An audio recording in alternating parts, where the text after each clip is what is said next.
Carta del apóstol Pablo a Tito, capítulo 3. Esta es la tercera parte, la gracia que recibimos.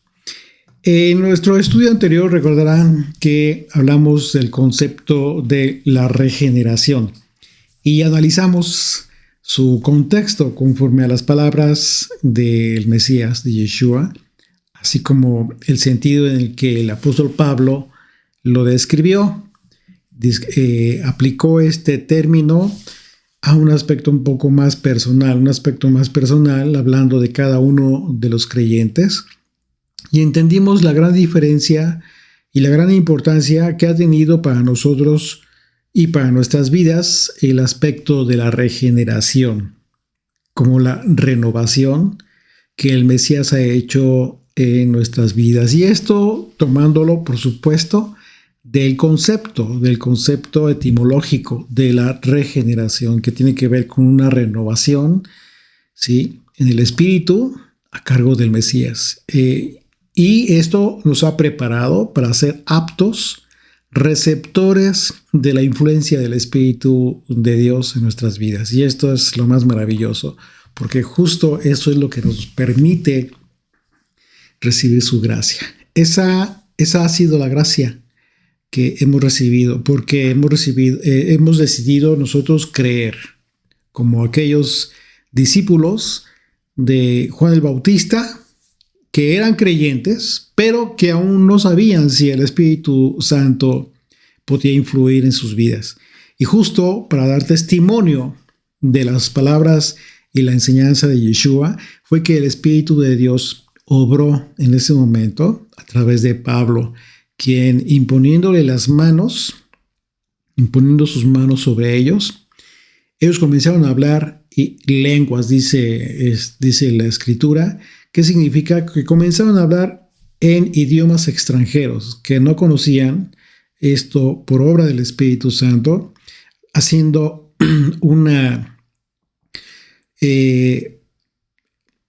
algo parecido a lo que ocurrió en Pentecostés, en Jerusalén, con aquellos discípulos, en donde se manifestó a través de ellos el Espíritu Santo. Comenzaron a hablar lenguas y profetizaban. Exactamente lo mismo sucedió con estos, que eran 12 discípulos de Juan el Bautista, y comenzaron a hablar la palabra de Dios. Y en otro momento, Yeshua habló de este aspecto, acerca de cómo obra el Espíritu Santo, el Espíritu de Dios, y hablando con un maestro de Israel. Juan capítulo 3, versículo 3 en adelante, dice: respondió Yeshua y dijo: de cierto te digo, que el que no naciere de nuevo, y aquí está la expresión de la regeneración, ya explicada, ya como lo hemos entendido, y tomando el concepto etimológico de regeneración, aquí Yeshua lo está confirmando, que el que no naciere de nuevo no puede ver el reino de Dios. Nicodemo le dijo: ¿cómo puede un hombre nacer siendo viejo? No entendió el aspecto del que le estaba hablando el maestro. ¿Se puede acaso entrar por segunda vez en el vientre de su madre y nacer? Respondió Yeshua: de cierto te digo. Y lo vuelve a explicar de forma más clara, porque se dio cuenta el maestro que no sabía nada, Nicodemo, acerca de este aspecto que por supuesto debía conocer. Y con eso nos damos una idea muy clara de cómo es que estaban tan alejados los religiosos de ese tiempo de los conceptos originales, conceptos bíblicos que debieron haber entendido todos aquellos que se dedicaban o que tenían el compromiso de guiar a las ovejas, y que no lo hicieron bien porque se alejaron del Señor, se alejaron de su ley, de sus palabras. Y dice: respondió Yeshua: de cierto te digo, que el que no naciere del agua y del Espíritu no puede entrar en el reino de Dios. Esto lo hemos estudiado en otras ocasiones. Ya estudiamos el Evangelio de Juan. ¿Y de qué está hablando Yeshua? Aquí ustedes ya lo saben, cuando dice: el que no naciere del agua y del Espíritu. Aquí son dos aspectos muy importantes, porque hacer del agua tiene que ver con un nuevo entendimiento, la renovación de nuestro entendimiento, como lo dijo el apóstol Pablo. Pero ¿cómo se da esto? A través del conocimiento de la palabra de Dios. Comienzas a leer, comienzas a estudiar, comienzas a escuchar y comienzas a aprender de la palabra de Dios. Ese es el agua que nos da vida. Como lo dijo el profeta Isaías. Exactamente, el agua que comienza a nutrir. Y del Espíritu, esto es obra solamente de Dios. Tú no puedes llevar a cabo esta regeneración, este nuevo nacimiento a través de tu propio esfuerzo. Eso es imposible, jamás lo podríamos hacer. Y hay pasajes en las Escrituras en donde Yeshua les dice a sus discípulos, porque ellos están como espantados diciendo cómo es posible, esto es muy difícil. Y Yeshua les confirma, efectivamente eso es imposible para ustedes. Solamente va a ser a través del Espíritu. Entonces, imagínate la obra del Espíritu de Dios en nosotros. Es fundamental para poder nosotros tener esta regeneración. Dice, entonces el que no nació del agua y del Espíritu no puede entrar en el reino de Dios. Imagínate. Qué tragedia entonces es el no vivir esta regeneración. Lo que es nacido de la carne es, y lo que es nacido del Espíritu, espíritu es. Y le dice, sabiendo con quién estaba hablando, sabiendo Yeshua que estaba hablando con un maestro de Israel, le dice, no te maravilles de que te dije, o sea, es necesario nacer de nuevo. Es decir, no te escandalices, tampoco te pienses que esto es por obra de alguien, de algún maestro. No vas a poder hacer tú nada al respecto. Le está diciendo a Nicodemo. Y le explica por qué. Verso 8. El viento, el Ruach HaKodesh, el Espíritu Santo, sopla de donde quiere y oyes su sonido. Mas ni sabes de dónde viene ni a dónde va. Así es todo aquel que es nacido del Espíritu. Respondió Nicodemo y le dijo, ¿cómo puede hacerse esto? ¿Por qué le preguntó esto? Porque le dijo, quiero hacerlo. Una vez más, no iba a poder hacerlo él, ni ningún otro maestro.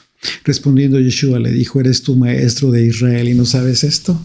Entonces imagínate lo interesante, lo súper relevante que es entender esta palabra de la regeneración, tanto en el contexto de las palabras de Yeshua, como hablando acerca de, a nivel macro, como la regeneración, que nos... Porque el sentido de las palabras de Yeshua fue en respuesta a Pedro cuando le dijo, nosotros que tendremos, porque dejamos todo y te hemos seguido. Entonces el Señor le hace una referencia acerca del reino. Entonces Pablo, recordemos el sentido de las palabras de Pablo, es en un sentido más personal acerca de cada creyente, ¿sí? Y cómo se va generando esto en todos los creyentes, la iglesia de Jesucristo. De manera que lo que aprendemos de Pablo es que creer, que es el equivalente a arrepentirse del pecado y apartarse para seguir con nuestras vidas bajo las enseñanzas de Moisés, los profetas, del Mesías y los apóstoles. Esto trae como consecuencia la morada del Espíritu Santo a nuestras vidas. Fíjate qué importante es esto. No es algo subjetivo solamente, no es algo que tú lo creas o que lo quieras y ya por eso resulta así. No, tú tienes que hacer, tiene que operar, ¿qué tiene que operar en tu vida? ¿Qué tiene que suceder? La regeneración. Entonces, tienes que entender de qué manera tu vida se va a regenerar para que la morada del Espíritu Santo esté en ti. Entonces el Espíritu Santo no obra en la vida de las personas que simplemente no creen, porque estamos hablando de que verdaderamente creer es vivir conforme a la fe, las enseñanzas de Jesucristo, las enseñanzas de Moisés y los profetas. El Espíritu Santo no obra en personas que simplemente no creen, en personas que no tienen fe, y por lo tanto no hay una nueva vida, no existe la bondad de la regeneración. Eso es un regalo que recibe todo aquel que cree y que espera en Dios. ¿Cómo va a recibir ese regalo una persona que dice simplemente dice, sí, yo creo que hay un Dios? Y ya. Pero hasta ahí, o sea, no me hables de tu fe, no me interesa. Yo vivo en paz con mi vida, soy una buena persona y se acabó. Bueno, es un incrédulo. En realidad eso no es creer. Y mucha gente tiene ese falso concepto acerca de creer. Bíblicamente, creer no es creer subjetivamente. Creer bíblicamente es vivir conforme a las enseñanzas de Jesucristo. Tal cual.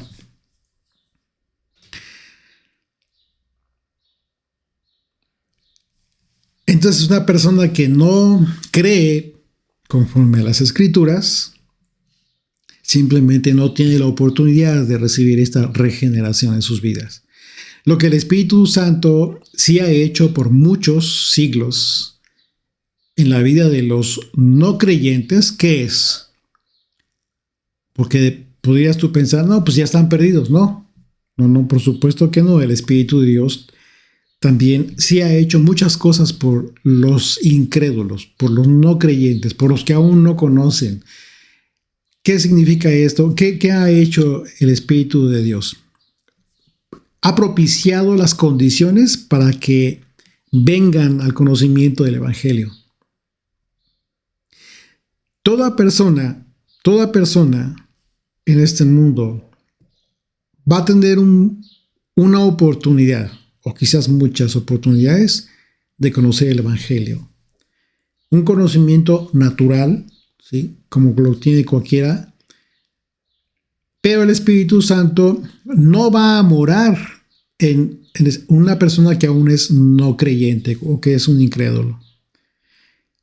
Y tampoco obrará en un incrédulo para producir regeneración, eso sería imposible, sino que solo después de creer, después de comenzar a dar pasos firmes en este nuevo cambio en sus vidas, porque han decidido cambiar sus vidas, y esto es lo que las Escrituras nos enseñan. Toda la Escritura está llena de estos ejemplos. El Espíritu de Dios, tú puedes darte cuenta por ti mismo en todas las Escrituras cómo es que el Espíritu de Dios obra en los que creen. Entonces, continuamos en el versículo 6, bajo este contexto, y hablando del Espíritu Santo, dice Pablo, el cual derramó en todos nosotros abundantemente por Jesucristo nuestro Salvador. Este versículo nos confirma lo que estamos entendiendo acerca de la forma en que obra el Espíritu Santo y en quienes lo hace, al confirmarnos que es Yeshua, el Mesías, quien nos salvó y el que derramó sobre nosotros el Espíritu Santo a fin de que se iniciara esta nueva vida. Y no al revés. No es que finalmente insistamos nosotros con nuestra vida de incrédulos y el Espíritu Santo va a comenzar a obrar sobre nosotros. Eso no puede ser. Las Escrituras no dicen eso. ¿Qué fue lo que sucedió en la cruz? Ese perdón operó para todo el mundo. Para todo el mundo. Para que teniendo la oportunidad de conocer el Evangelio, tomaran una decisión. entendiendo, y porque conocer el Evangelio te hace entender que la muerte que tuvo el Mesías fue para perdón de tus pecados. ¿Qué propósito tuvo esto? De que cambiaras tu vida, a fin de que entonces tuvieras esta regeneración. Verso 7. Para que justificados por su gracia, viniésemos a ser herederos conforme a la esperanza de la vida eterna. Dios nos va a considerar justos solo si hemos sido justificados por su gracia. Y vemos que el apóstol Pablo es muy enfático para referirse al hecho de que la justificación que recibimos solo puede ser por la gracia del Mesías, por su influencia sobrenatural en nosotros, una influencia que hemos recibido. Y en consecuencia, solo es el Mesías el que nos ha salvado. Verso 8, palabra fiel es esta. Recordemos, esta no es la primera vez que hace esta expresión Pablo, y la hace siempre en el sentido de que a continuación lo que nos va a decir es confiable. Y no solo es confiable, sino que es fiel a la voluntad de Dios. De ahí la importancia de entender en su sentido correcto esta alusión a fiel, en referencia a lo que va a decirnos a continuación. ¿Qué es lo que nos dice? Dice esto: y en estas cosas quiero que insistas con firmeza, es lo que le dice a Tito. En estas cosas insiste con firmeza para que los que creen en Dios procuren ocuparse en las buenas obras. Estas cosas son buenas y útiles a los hombres. Entonces, la palabra aquí ocuparse en el griego es la palabra proistemi y se traduce como estar delante, en rango. También se traduce como presidir y se traduce como practicar. Entonces esto en relación a las buenas obras. Esta palabra, aplicada al contexto de la instrucción de Pablo que le está dando a Tito, nos dice que todo creyente adquiere una gran responsabilidad y por lo tanto debe procurar siempre ser el primero en practicar las buenas obras. Aquí hay que tener mucho cuidado y hay que poner mucha atención a las palabras de Pablo. Pablo le da esta instrucción a Tito para que insista en los creyentes con firmeza, con determinación. Y vemos una vez más que Pablo no se refiere a incrédulos, ¿ok? Vamos a dejar esto muy claro. No está hablando de incrédulos, dice a los que creen. Que insista con firmeza a los que creen para que se involucren activamente en las buenas obras. Ahora bien, esta expresión de las buenas obras se repite varias veces en este capítulo y en otros pasajes de las Escrituras de las cartas de Pablo.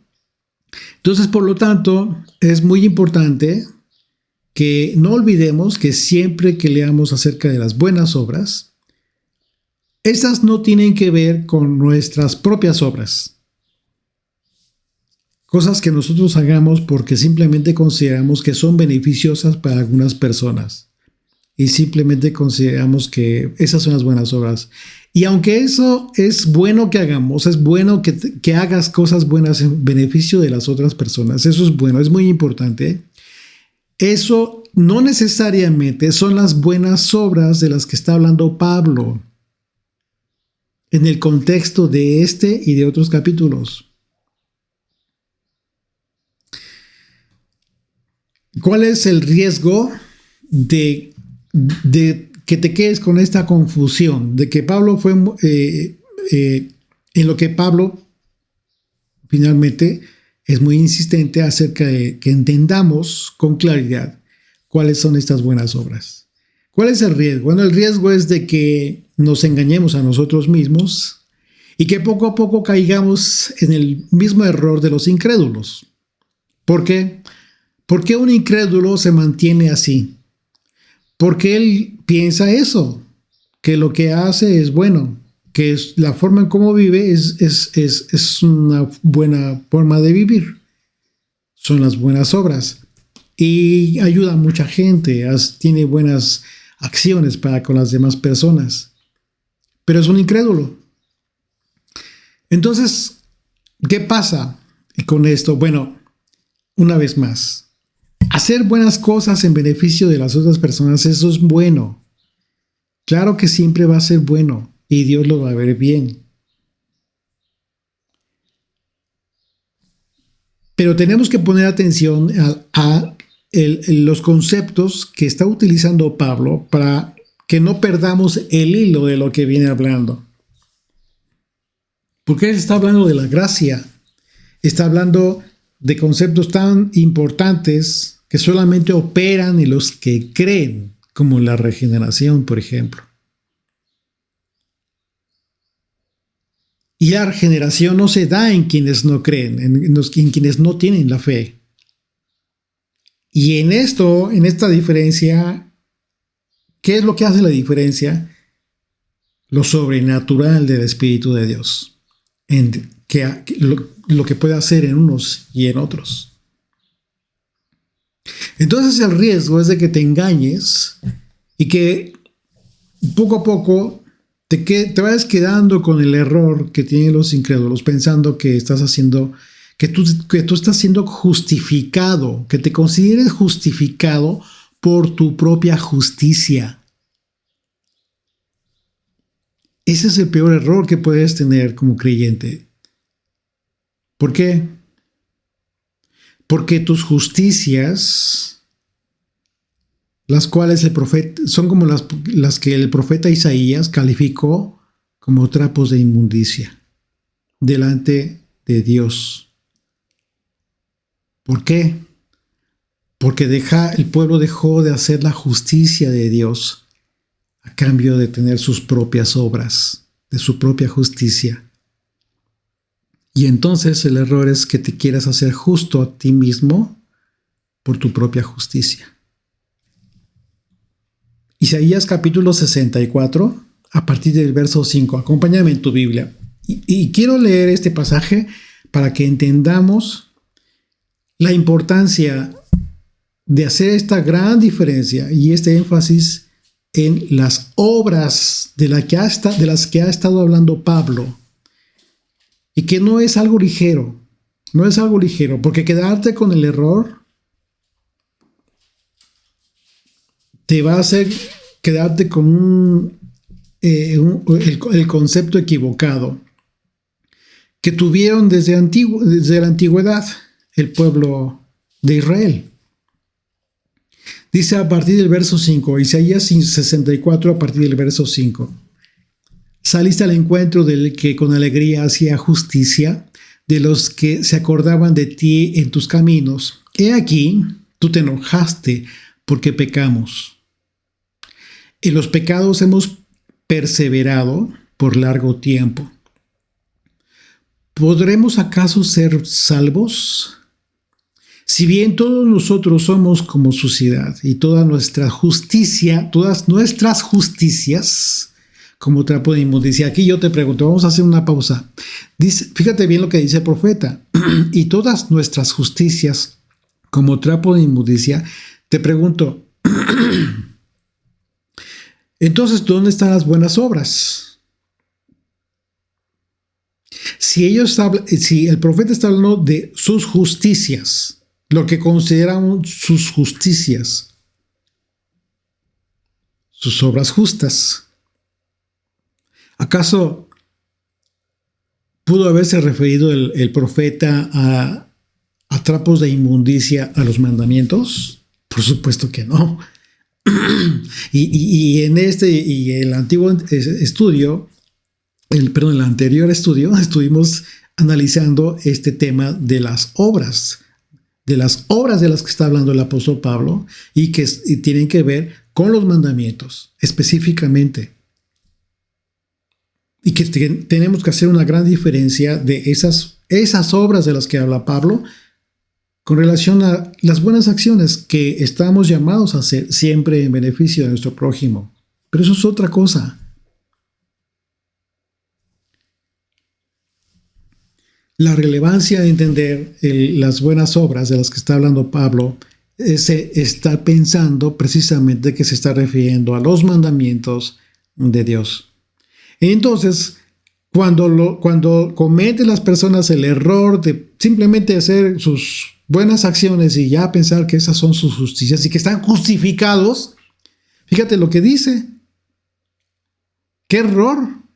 Porque dice Isaías: todas nuestras justicias son como trapo de inmundicia, y caímos todos nosotros como la hoja, y nuestras maldades nos llevaron como el viento. No hay que invoque tu nombre. Nadie hay que invoque tu nombre, que se despierte para apoyarse en ti. Por lo cual escondiste de nosotros tu rostro y nos dejaste marchitar en poder de nuestras maldades. Ahora pues, Señor, tú eres nuestro Padre, nosotros barro, y tú el que nos formaste. Así que obra de tus manos somos todos nosotros. No te enojes sobremanera, Señor, ni tengas perpetua memoria de la iniquidad. He aquí, mira ahora, pueblo tuyo somos todos nosotros. Entonces el profeta está reconociendo que finalmente el pueblo se desvió, se alejó de la justicia de Dios, y de repente llegó el momento en que se consideraron justificados, porque pensaron que sus obras les justificaban. Lo cierto es que sin la gracia que hemos recibido, la justicia no está en nosotros. Y la gracia solamente es por obra del Espíritu de Dios. La recibimos solamente de forma sobrenatural. No hay nadie absolutamente, ningún maestro, ningún, como se llame hoy, como quieran llamarse hoy, cualquiera que te comparte la palabra de Dios, no tiene ese poder. Nadie, absolutamente. El único fue Jesucristo. Y hoy es el único el que nos da su gracia. La justicia no está en nosotros por más que nos esforcemos, porque de nosotros no puede salir nada bueno. Él mismo lo dijo. No puede salir nada bueno si no estamos en Él y hacemos sus obras. Entonces sí, pero por Él, por su gracia. Porque como lo afirma el apóstol Pablo, haciendo esas obras buenas, cumpliendo sus mandamientos, entonces son de utilidad para todos nosotros. ¿Por qué es de utilidad para todos nosotros? Porque aprendes cómo verdaderamente expresar el amor al prójimo. Aprendes cómo darle honra a tus padres. Aprendes cómo darle honra a tu esposa. Aprendes cómo ser un buen padre de familia. Aprendes, si es que recibes el llamado, aprendes a ser fiel a la palabra de Dios. Entonces, hay infinidad de cosas que yo podría decirte, porque pues es toda la ley lo que nos enseña a ser buenas personas. No nos da la salvación la ley, pero sí cumple el propósito, como lo dice aquí Pablo, son de utilidad para todos nosotros. Nos santifica. La expresión de Pablo, estas cosas son buenas y útiles a los hombres, nos recuerda justo lo que analizamos en el versículo 3 de este capítulo, a fin de que seamos, que no seamos despectivos, y que no estemos cometiendo el error de construirnos a nosotros mismos con nuestras propias obras, sino que dejemos que sea el Señor a través de sus buenas obras, sus mandamientos, lo que nos construyan en la regeneración de nuestras vidas, asumiendo una actitud humilde. Que nuestro objetivo final no sea hacer que lo que decidamos hacer nosotros mismos, sino poner ante todo la voluntad de Dios, sin aferrarnos a las cosas materiales de este mundo.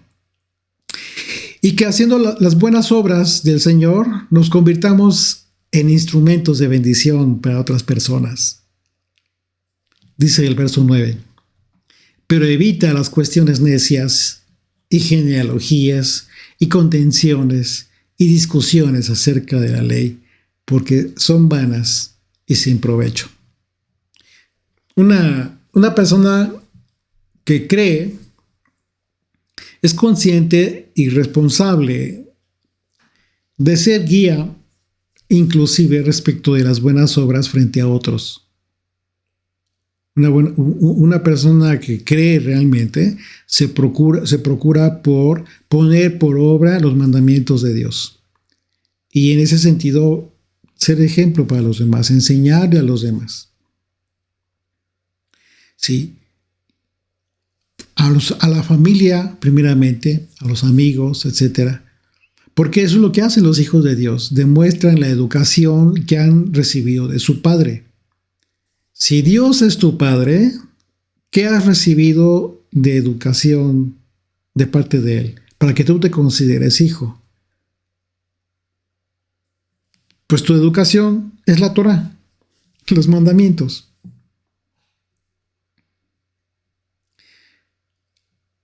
La palabra necias en el griego es la palabra moros y se traduce como absurdo. Se traduce como ignorante. Mientras que la palabra genealogías en el griego es la palabra tal cual genealogía y se traduce como rastrear generaciones. Bueno, en ese sentido, Pablo catalogó a todos aquellos que se preocupan por descubrir genealogías como personas ignorantes de la palabra de Dios. Personas que gustan de hablar de genealogías extrabíblicas y sobre cómo servir mejor, supuestamente, a Dios. Y esos aspectos que describe con toda claridad la Escritura, pues, sin embargo, las personas insisten en involucrarse. Llega un momento en que insisten en involucrarse en, de repente, aspectos esotéricos, ¿sí? Lo que hace que las personas se encuentren muy lejos de servirse unos y otros. Y estamos hablando de repente de gente que está metida en la cábala, por ejemplo. Cosas tan alejadas de las Escrituras. Y este caso, en el caso de la cábala, por ejemplo, que es precisamente un aspecto que da mucho a discutir. Y mucha gente que se mete, se involucra, ¿sí? ¿Qué es la cábala? La cábala es el misticismo judío. Una supuesta sabiduría esotérica, milenaria, que busca comprender la esencia de Dios, la creación del universo, y busca entender el propósito de la vida humana. Pero no a través de las Escrituras solamente, sino más allá de las Sagradas Escrituras. Y lo hacen explorando una supuesta realidad oculta detrás de un mundo físico, a través de textos judíos que ellos consideran como sagrados, como el Zohar, los conceptos como el árbol de la vida, los sefirot, etc. Todo eso que tiene que ver con misticismo judío. Y la advertencia del apóstol Pablo justo le dice a Tito, evita todo eso y aterriza en el peligro más inminente. ¿Cuál es esto? El tema de las discusiones acerca de la ley. Calificando a todas esas cosas que generan contenciones como vanas y sin provecho, sino que por el contrario el creyente debe caracterizarse por ser una persona seria y responsable en su fe, siendo de testimonio y el primero en poner ejemplo de la práctica de las buenas obras de las que ha estado hablando. Entonces, el consejo de Pablo es: aléjate de eso, le dice a Tito, de todos esos. Y hablando precisamente de que esto genera contenciones, ¿sí?, en personas que llegan al punto de estar tan convencidos que no les importa generar confusión en alguien más, en las demás personas. Dice el verso 10: al hombre que cause divisiones después de una y otra amonestación, deséchalo. Entonces Pablo se refiere a todas aquellas personas que tienen por costumbre disputar con el propósito de crear divisiones. La instrucción del apóstol Pablo es muy clara y muy contundente. Esas personas deben ser rechazadas de la congregación, porque permitir que permanezcan a pesar de haberlas amonestado una y otra vez, solo van a generar que otros creyentes comiencen a tomar una actitud de rechazo a la autoridad. Y recordemos que justo en esta carta Pablo le instruyó a Tito que los creyentes tengan una actitud de sometimiento a los gobernantes y a las autoridades. ¿Recuerdan? Hoy en día, derivado de todos los adelantos tecnológicos en comunicaciones, pues ya contamos con congregaciones virtuales en todo el mundo. Sin embargo, lejos de considerar que por ser congregaciones virtuales no existe ese tipo de problemas, en realidad es todo lo contrario. Claro que sí. En este ministerio, estudiantes de la Biblia, que primordialmente quienes se congregan lo hacen virtualmente a través de las diversas plataformas en las redes sociales, pues ustedes son conscientes de que hemos tenido que implementar filtros para evitar la intromisión de personas que tienen por costumbre ir en contra de todo lo que se predica de la palabra de Dios. Siempre hay gente que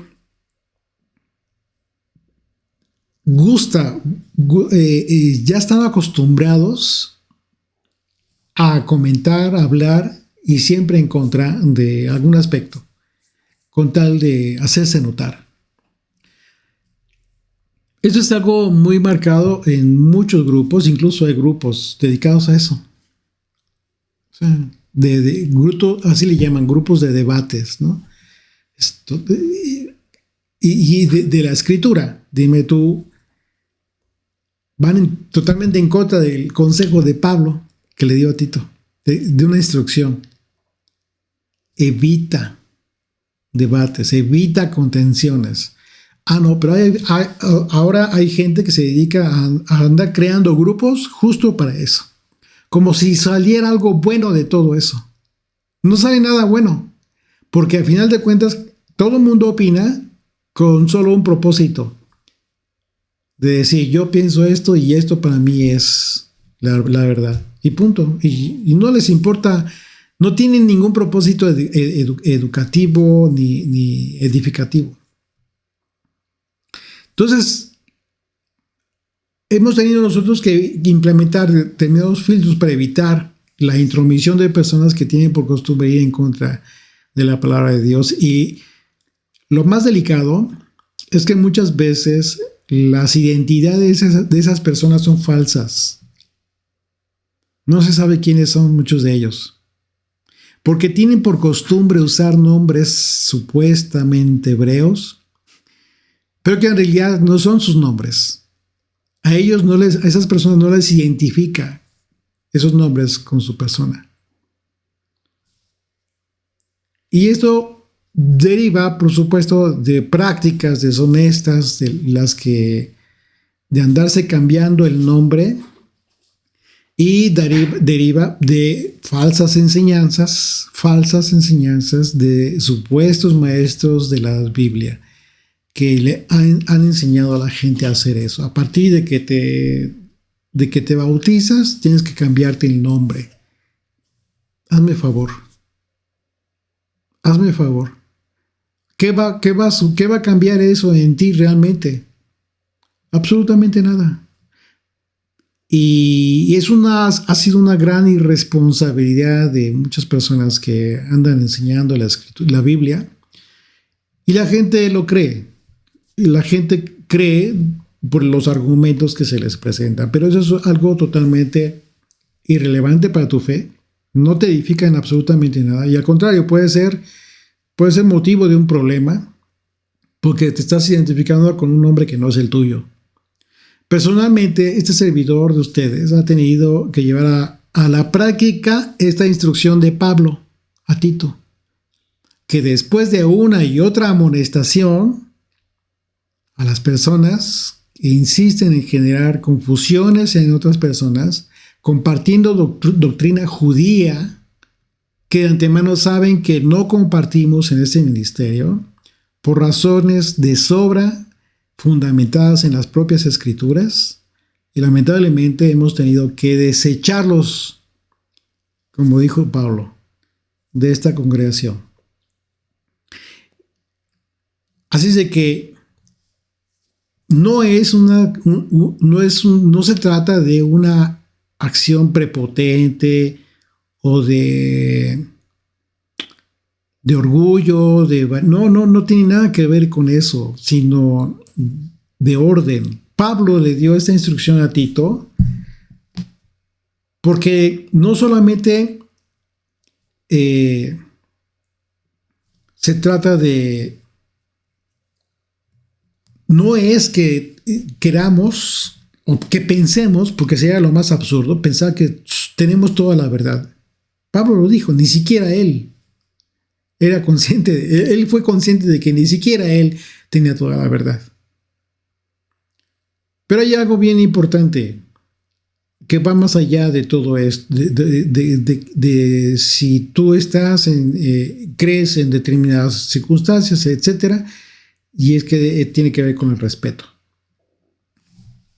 O sea, ¿qué es lo más sano? Bueno, finalmente, si ya no creo en lo que se comparte en este lugar, bueno, el tiempo que estuve, gracias, con permiso, punto, se acabó. Pero eso de estar insistiendo y estar compartiendo y de repente ya ir en contra incluso de lo que se dice en determinadas congregaciones, pues eso ya no es correcto. Pablo fue muy, muy categórico en ese sentido.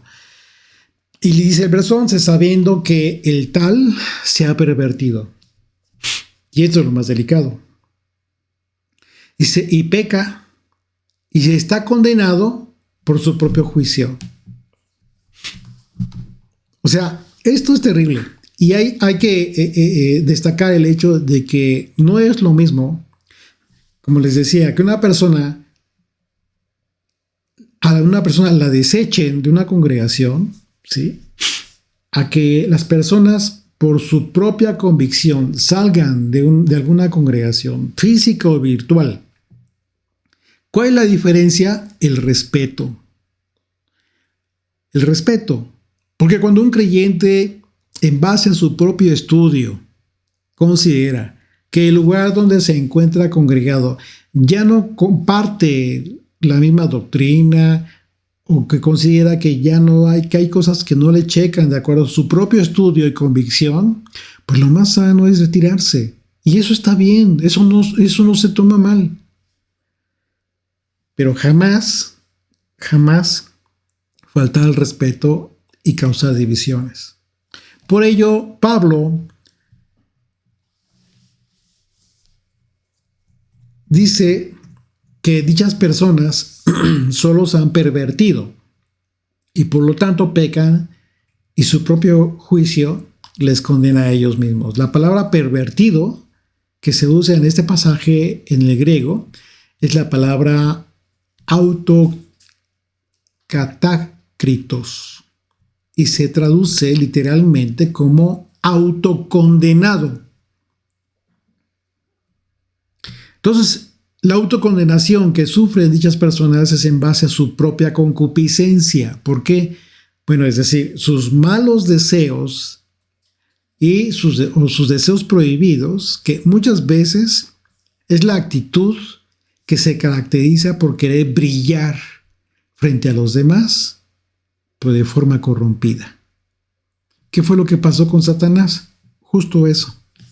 Por eso Pablo es tan duro al decir, son autocondenados. No es que tú los condenes, ellos mismos se encargaron de eso. Y al final de esta breve carta, Pablo hizo pedimento personales a Tito. Dice, cuando envíe a ti a Artemas y a Tíquico, apresúrate a venir a mí en Nicópolis, porque allí he determinado pasar el invierno. A Zenas, intérprete de la ley, a Apolos, encaminarles con solicitud, de modo que nada les falte, y aprendan también los nuestros a ocuparse en buenas obras para los casos de necesidad, para que no sean sin fruto. Todos los que están conmigo te saludan. Saluda a los que nos aman en la fe. Esta siempre es fue una de las preocupaciones de Pablo, que los creyentes seamos fructíferos, que no seamos infructuosos, sino que tengamos mucho fruto como consecuencia de haber sido responsables en ser ejemplo de las buenas obras para manifestar que somos salvos y hemos sido justificados por nuestro Salvador mediante su obra de redención, el derramamiento de su sangre y muerte en la cruz. La gracia sea con todos vosotros. Amén. El apóstol Pablo en sus cartas siempre expresó este deseo de paz y de gracia que esté en todos los creyentes, y en esta ocasión, como en otras, también enfatiza en la gracia que recibimos, porque la gracia es lo que nos ayuda a evitar que aquellas cosas que están en contra de Dios se alejen de nuestras vidas, y nos ayuda a participar en las cosas que sí le agradan a Dios, con el propósito de producir mucho fruto a fin de que se cumpla su voluntad en nuestras vidas. Bendito sea nuestro Dios y nuestro Salvador, el Mesías, Yeshua, por la gracia que recibimos.